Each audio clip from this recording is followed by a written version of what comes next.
Привет, друзья! Сейчас я вам покажу, что такое крайняя степень отчаяния. Крайняя степень отчаяния после сегодняшнего, как раз таки вы знаете, да, что случилось вообще, что Грузия уже получила, по сути, безвиз. Решение такое себе, знаете, но это отдельная тема отдельного видео. Но, что такое крайняя степень отчаяния? Это когда по одному из центральных каналов страны, 40-миллионной страны, пускают гадания, когда у нас будет безвіз. І гадають, знаєте, люди, это уже такое дело. А как вам петушки? Тож, скільки ще чекати українським громадянам на відкриті кордони з Європою? Поки що політики лише помиляються в своїх прогнозах. Кореспонденти ж ТСН вирішили запитати у тих, хто не раз влучав у ціль. Хоча б у питанні погоди. Ко-ко-ко-ко, я експерт, ко-ко-ко-ко-ко, один із лучших українських експертів. На допомогу прибігли дівчата. Найпесимістичніший варіант відкидають, обирають наступний рік. Ой, спасибо тебе, курочка, за то, что в 2018 году у нас будет безвиз. Пессимистический вариант отбросила. Значит, в 2018 у нас все-таки будет безвиз. Слава тебе, курочка. Но теперь позовем горилочку. Те саме зробив і Тоні. Найдосвідченіша горила України. 43 роки. Біля табличок розклала його найулюбленіші фрукти. Вы знаете, если Тони найдосвидченнейшая горилла Украины, так может его президентом сделать, премьером. А почему нет? Премьер-министра можно сделать. Кстати, если бы он насрал вот такую вот кучу на 17-й год, было бы, значит, знаете, век без виза не видать. Поблажлива безвіз 2017 рік. Таки 17. 17. Знаете, то, что я увидел, так это существо хотело убежать, мне кажется. Он хотел, отпустите меня, я хочу вырваться от этих идиотов, которые спрашивают у меня, когда будет безвіз. Радник голови Міністерства внутрішніх справ Зорян Шкіряк з'явився в якості гостя в нашій студії. Ми вітаємо вас, пане Зоряне. Добрий вечір. Як давно ви повернулися з Авдіївки? Ай, как невдобно получилось. Как давно вы вернулись из Авдеевки? Ну, потому что он такой в цветохаке, все такое, видно, что или нет? Я не був зараз в Авдіївці, тому... Но пришлось к вам просто идти огородами и через лес, понимаете? И чтобы меня не подстрелили, мне приходится по городу Киеву ходить в камуфляже, блин. Ну, а дальше смотрите, звонит слушатель и выдает там про Путина-карлика. И Шкиряк начинает аплодировать. Объясняю. Вот вы не понимаете, вот позвонил с Трампом, переговорил этот карлик. Путин, извините, не буду оскорблять. Браво! Вот, видите, глаз. Браво, браво. Ну, здесь так опасно подставляться. Я не знаю, может быть это, конечно, так снято, да, но мне кажется, что здесь один человек ниже всех вот стоит. И я всегда это замечал за Зоряном, что он, ну, как бы рост это не его конек. Вот здесь редкая птица, оказывается, ниже Шкиряка, Зоряна. Но вот здесь вот сейчас будет девочка. Вот, о, класс, ты ниже меня. А остальные почему-то выше. Зорян, что происходит, а? Ну и последнее, чисто, это то, что меня сразило. Видите, Зорян какой, баскетболист. И...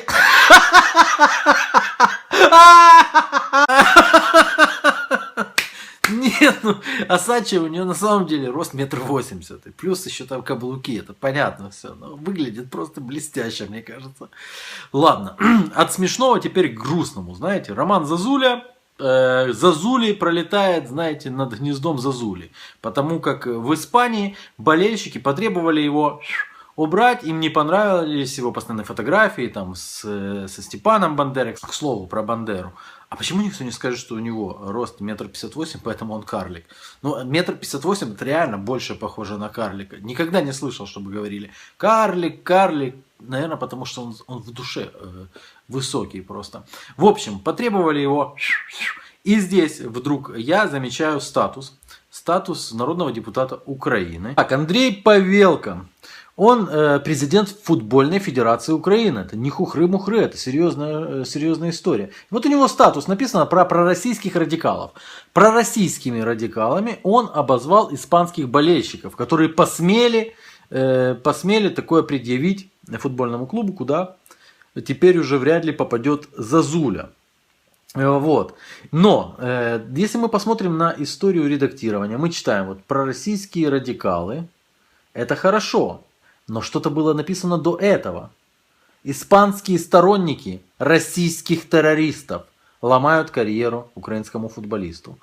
А испанцы, интересно, когда прочтут вот это, вот, что их назвали сторонниками российских террористов. Ну, они испанцы, они имеют право просто к этому относиться так, как им хочется. А зачем писать, что они сторонники террористов? И мы, наверное, все-таки переведем этот блог на испанский язык для того, чтобы просто донести мысль. Потому что если он хотел донести эту мысль, 6 или 7 раз редактировал статус, то надо донести ее все-таки и показать испанцам, что они на самом деле сторонники террористов. Не то, что они там при Франко жили, что у них особое отношение к этим всем вещам. Не, они просто сторонники терористів, поэтому не захотели зазулю. Одержувачам субсидії влаштують масштабну перевірку. Про це говорять столичні експерти. Відтепер українці, які оформили субсидію для оплати комунальних послуг, звітуватимуть за кожну копійку власних доходів. Мне кажется, это хорошо, правильно? Субсидию получил, а теперь отчитайся, что ты там микроволновку купил, и отдай сюда, обратно к нам субсидию. Если ты получаешь субсидию, ты должен сосать леденец, изготовленный своими собственными руками, можно так сказать даже. Потому что. Перевірятимуть не лише одержувачів субсидій, але й пенсіонерів та отримувачів соціальної допомоги. Вот такой, да, нежданчик. И вы спросите, а почему ты там улыбаешься, к примеру? А я улыбаюсь, знаете, по одной простой причине. Потому что когда я потом читаю вот от этих же людей комментарии отдельные, когда они там пляшут с этим флагом, знаете, как какие-то индейцы просто на необитаемом острове, и выкрикивают всевозможные оскорбления в адрес тех, кто говорит им, что так жить нельзя, и, ребята, может, вы все-таки не будете так жить, как животные. Вот я читаю от них их реакцию и понимаю, что мне после их реакции приятно смотреть вот такие вот сюжеты. Нагибайте их еще. Нагибайте, они терпят. Нагибайте, смотрите на их спины, какие они. Видите? Они никогда не распрямятся. Нечего опасаться. Знаете, в европейских странах, если гнешь кого-то, то может так распрямиться. Ой-ой-ой. Но там ничего не знают о гидности просто. Алло? Так. Це я? Так, Добрий ви в ефірі. вечір, пане Добрий вечір. Володимиру. Так. Я думаю, той, хто дивиться зараз цю передачу, дуже довольні, дуже раді, що Україна буде участвувати в Євро. Ну що, Організовує я Євробачення. зараз розтерялась. Евроассоциация европейских оптимистов. Она даже не знает, как она называется. И по голосу судя, это одна из тех, которая платит как раз таки вот по этим сумасшедшим тарифам. И у которой теперь будут проверять, если ей субсидию дадут. Но она радостно ей. Человеку радостно, что Евровидение пройдет. Евровидение наше все. Ну как тут не улыбнуться? Ну що, Кличку вручили. Так, Я Євробачення думаю, в що Києві. дуже довольна Україна, всі будуть. Друге, ми дуже довольні, що може хоч Трамп возьметься по чуть-чуть за нашу Україну і провіре. Трамп возьмется чуть-чуть за нашу Украину. Вот мизинчиком, может быть, так возьмется. Так. Приедет добрый барин, и он нас рассудит. Хоч ви проти цього, ми поняли. І третє, я хотіла задати питання Гройсману. Ну, може ви відповісте. Пришла собачку говорящую посмотреть, напомнила. Хотела задать вопрос Гройсману, но не получилось. У Гройсмана занято, поэтому задает вопрос. Ви пам'ятаєте, як Гройсман сказав, слава Богу, дійшли до європейських цін на газ і більше подорожчання не буде. Тому що його права рука Рева не пам'ятає. Вас обманули. Вас обманули. Цены продолжат расти. А почему бы им не расти? Если вы радуетесь Евровидению, но ничего не делаете для того, чтобы сказать вашему правительству, вы что, тук-тук?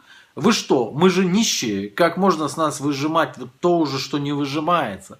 И смотрите, вот эта вот женщина, на самом деле, она же собой символизирует целый пласт людей, которые на самом деле прыгают в этих бусах и радуются Евровидению, в то время как платят за однокомнатную по 2500. Я сегодня слушал эти суммы, я просто пригорел, если честно.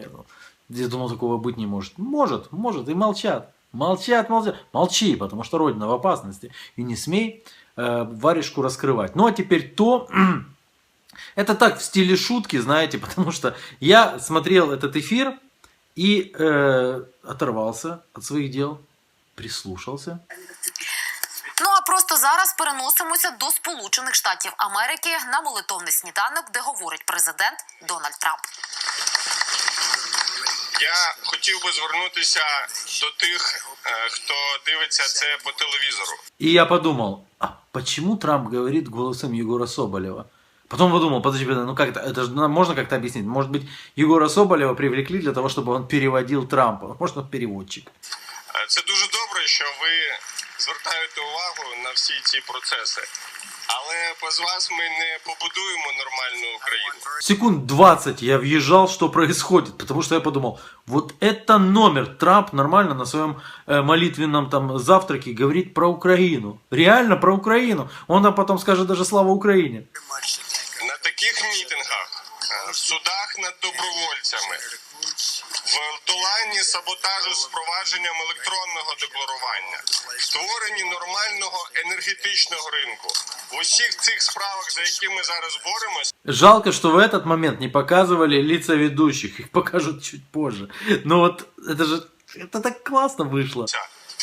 ми маємо робити це разом.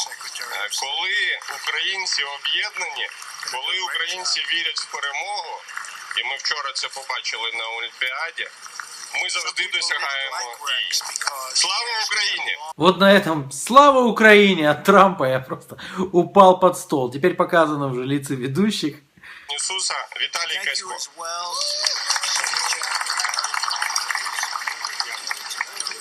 Доброго ранку. На жаль, сьогодні я маю відчуття.